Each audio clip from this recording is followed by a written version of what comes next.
Hello my friends, in today's video we will take a look at the best pocket and action cameras for 2024. I dare to say that this year was probably the best in history in terms of the releases in this category. Every major manufacturer has brought something new to the market. Besides the new products, we also got a lot of innovation this year. For the purposes of this video, I have defined this category as cameras that have a 1-inch sensor or smaller and can fit into a pocket. In this video, we will take a look at 15 devices ready for your adventures. Let's start with the most anticipated camera in this class, which is DJI Pocket 3. I would say that the Pocket 3 is a more high-end device than Pocket 1 and 2 rather than a direct successor. It uses a much larger 1-inch sensor, which is great overall. 20mm focal length is probably the best choice as well. DJI went with a low-resolution sensor, but the video quality that you can get out of the Pocket 3 is excellent regardless. The low-light performance is by far the best in class. Low-resolution sensor allows the Pocket 3 to shoot 4K 120p, but usable live crop zoom capability of the Pocket 2 is unfortunately gone. The usability improvements are at least as significant. 2-inch OLED display is a gigantic improvement over the Pocket 2. I also think that this kind of mechanism is the best possible choice. The handling is very intuitive and the larger size makes it significantly more ergonomic. On the other hand, Pocket 3 is a lot less pocketable than 1 and 2. It is more of an Osmo jacket pocket. Despite that, it is a very capable pocket device, great for vlogging and capturing the world around you, and one of my all-time favorite devices in the category. That doesn't make the Pocket 2 any less capable though.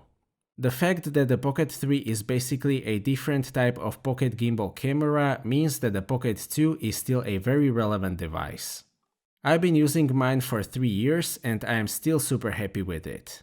The combination of a gimbal, 20mm equivalent focal length and excellent 4K video just works. The image quality of the Pocket 2 is still a level above any conventional action camera on the market with one exception. It uses a 1/1.7-inch sensor, which can still be considered to be relatively large in this category. DJI was able to get video processing with that high-resolution sensor right, so it has no negative impact on the image quality.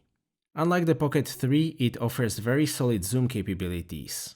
The video is very detailed and it looks great overall, including the colors. Pocket 2 is still the second best consumer camera for low-light use. As I have said, it is a very capable device, and if you want something smaller or cheaper than the Pocket 3, I can still recommend it. Regarding the action cameras, there has been one big surprise this year, and that is the Insta360 Ace Pro. The Ace Pro basically combines strengths of various action cameras in one device, and it even goes beyond that. It uses a 1/1.3-inch 48-megapixel sensor, possibly the same one that is being used in iPhone 15 Pro. That means that it combines the sensor size of the Action 4 whilst almost doubling the resolution of the Hero 12. Much like DJI with the Pocket 2, Insta360 was able to get the 4K video processing right, so the 4K video looks really good. That one action camera that can beat the Pocket 2 image quality is the Ace Pro if you shoot in 8K. 8K footage from the Ace Pro is in a league of its own among the action camera output. It is closer to DSLM cameras with ultra-wide lens in terms of detail. The same applies to 48-megapixel stills. It uses local tone mapping HDR technology up to 4K 30p, but it is significantly toned down in comparison to the local tone mapping on the GoPro or iPhone. The stabilization is on par with other high-end action cameras, but there is a slight lag. On the other hand, the stabilization doesn't seem to care about the low light. Another highlight of the Ace Pro is the 2.4-inch tilting screen. This is also the best display of all action cameras on the market. Some people are concerned about the durability of the rotating mechanism, but it is super solid. There is no need to be concerned about that. Magnetic mounting system is very convenient as well. Unfortunately, the lens cover is non-removable, so I hope that some protective cover will be available soon. The minimum focus distance is more than 40 centimeters, so keep that in mind as well. I will say right away that I am a huge fan of the Ace Pro. It is not perfect, but it is by far the most innovative action camera in many years.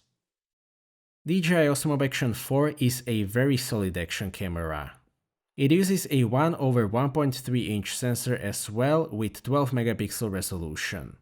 For me personally, the most distinctive feature of the Osmo Action 4 is the field of view, which is much wider than with the GoPro or the Ace Pro. I'm not saying that this field of view is better or worse, but it is quite different. The video quality is very solid. Osmo Action 4 offers 3 sharpness settings, lowest of which prevents the footage from being oversharpened, which used to be an issue with the Action 3. The dynamic range has also been vastly improved over the Action 3 and it is great. The low light is probably the best of all conventional action cameras, but the Ace Pro is quite similar. The stabilization is also as good as it gets, even in the low light.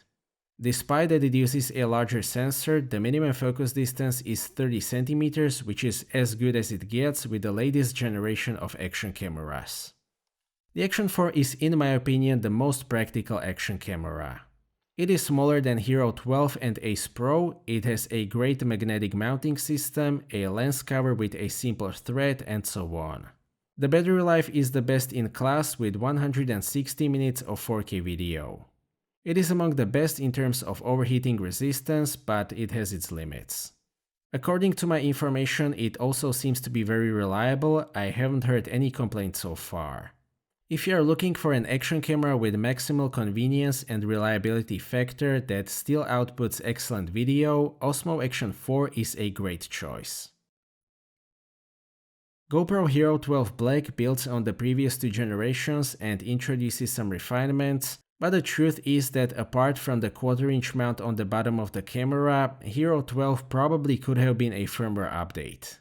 Despite that, it still shoots very nice action camera footage. It captures very high dynamic range due to heavy local tone mapping, which is a love-or-hate feature, but I don't mind that on an action camera. 5.3K video captures an exceptional amount of detail. It can shoot 4K up to 120p, which is also important because you don't have to upscale the slow-mo footage. The colors are still a bit more on the Canon side, which I again don't mind on an action camera. Hypersmooth stabilization works great as expected, but there isn't a huge upgrade over Hero 11 or even 9 in that regard. It seems that the vast majority of the reliability issues have been fixed by now. I personally haven't had any reliability issues with Hero 11 and 12. Even the overheating was greatly reduced in comparison to the Hero 10. The biggest improvement over the Hero 10 is 8:7 aspect ratio. I actually shoot 8:7 all the time and I have found this option to be much more useful than I anticipated.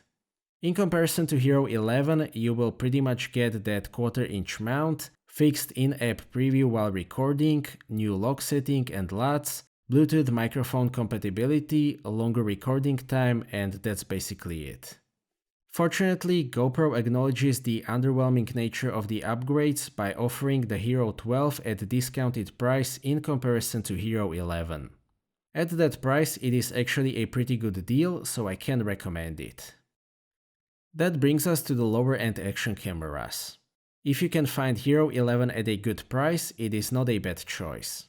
As I've explained a moment ago, the difference between Hero 11 and 12 is not huge at all. You will still get 8:7 recording. If you want to save some money, why not? If you go for Hero 10, you will lose that 8:7 recording and 10-bit output, but that doesn't really make much difference. That 8:7 recording is a pretty significant feature nowadays, so I am inclined to say that the Hero 11 is worth the extra because of that. If you know that you won't be using it, Hero 10 is also fine. The Osmo Action 3 uses a smaller sensor than the Action 4. It still produces very nice 4K video, but there are no sharpness settings, so you can't fine-tune the output like with the 4. The dynamic range has been significantly improved by firmware updates, so that is no longer an issue. Importantly, it has the same field of view as the Action 4, which is in my opinion the most important decision-making factor. The minimum focus distance is about 40 cm, there has been a lot of fuss about that, so I won't go into that in this video. Other than that, it provides the same convenience factor as the Action 4 and it is a very solid budget-friendly choice at the moment. DJI Action 2 is basically a semi-modular version of the Action 3. It is incredibly small, but it still uses a relatively large 1/1.7-inch sensor and ultra-wide lens. The output is very good. It also got significant firmware updates which improve the dynamic range and automatic exposure. 4K video detail is very high due to that large sensor. It has the same field of view as the Action 3 and 4, which is a great match for this type of device. The second part of the Action 2 is the display module or alternatively power module. That one contains the SD card slot, USB-C port, larger 1300 mAh battery and 3 more microphones. Also worth mentioning is that both screens are very high resolution 350 ppi OLED screens and they look great. I would say that it is still the best wearable camera available. I also include 1-inch compact cameras in these videos, but unfortunately 1-inch compact camera market seems to be definitively dead. The last major camera in this category was released more than 3 years ago. Sony ZV-1F attempt didn't really work out. That means that I can only recommend the same cameras as in 2022 and 2021, so feel free to skip this part. Sony ZV-1 shoots very nice 4K video and 20 megapixel stills even by 2023 standards. It combines a still modern 1-inch sensor with 24 to 70 mm equivalent f1.8 to 2.8 lens in an extremely small package. It also adds the rotating screen, which is what the market demands. The image quality is very good thanks to that 20 megapixel backside illuminated 1-inch sensor. This sensor has a very solid dynamic range and reasonable low light performance.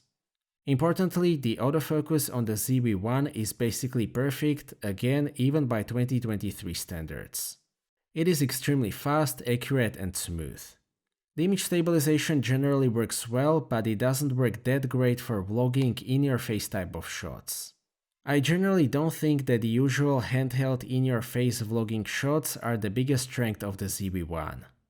I would probably go with the Pocket 3 for that.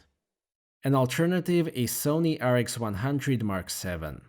This is a more premium compact camera with 24 to 200 mm equivalent lens.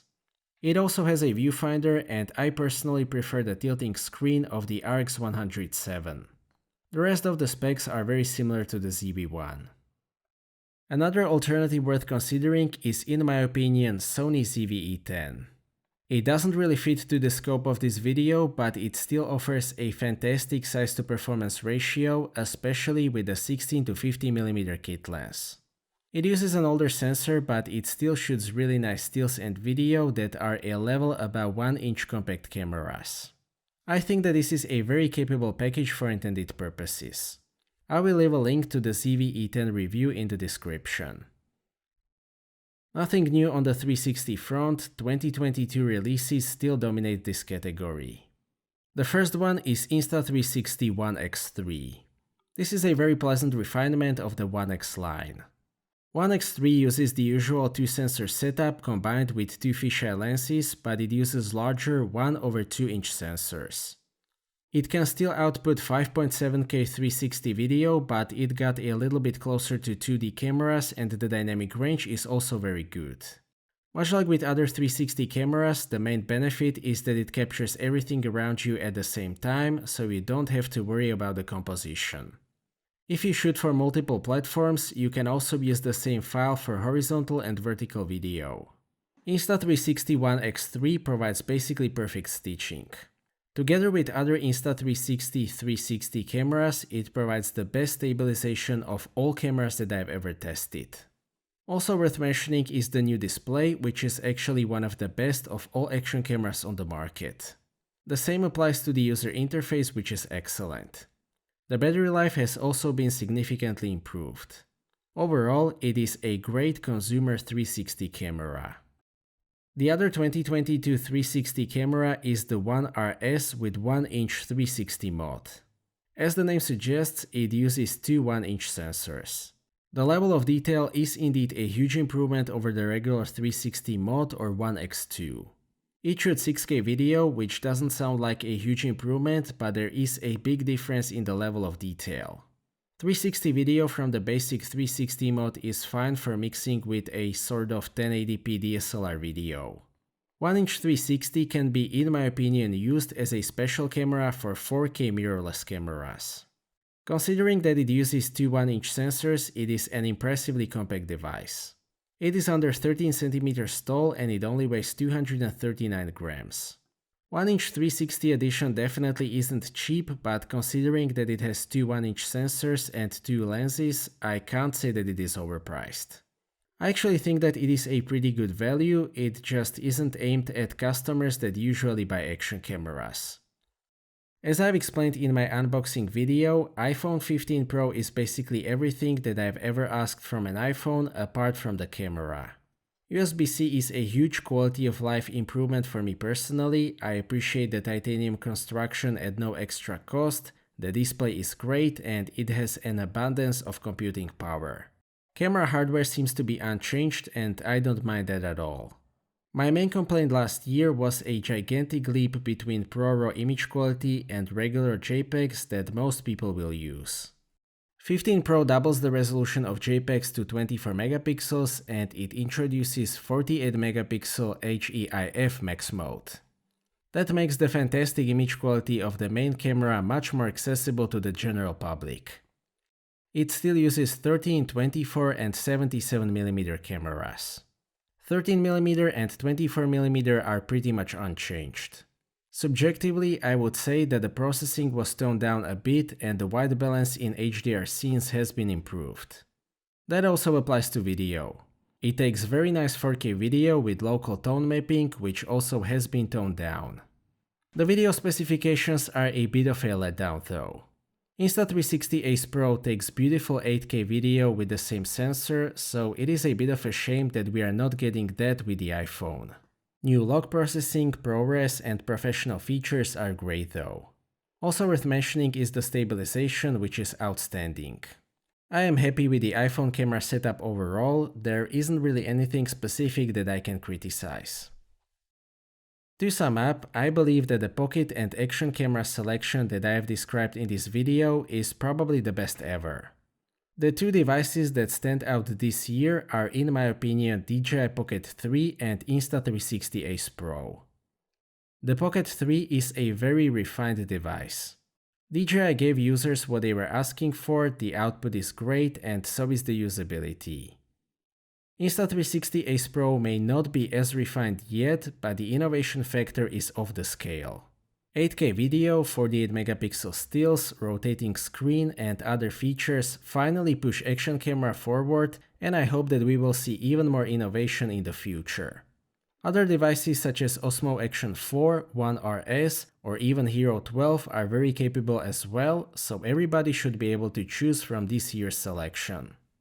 Other devices such as the Osmo Action 4, One RS or even Hero 12 are very capable as well, so everybody should be able to choose from this year's selection. So that's it for this video, thank you for watching, I hope that you liked this video and that you found it to be useful. Stay tuned for more videos and maybe consider subscribing if you don't want to miss my future content. I appreciate your feedback in form of thumbs up or thumbs down. If you would like to ask anything or share your opinion, please do so in the comment section, and see you next time.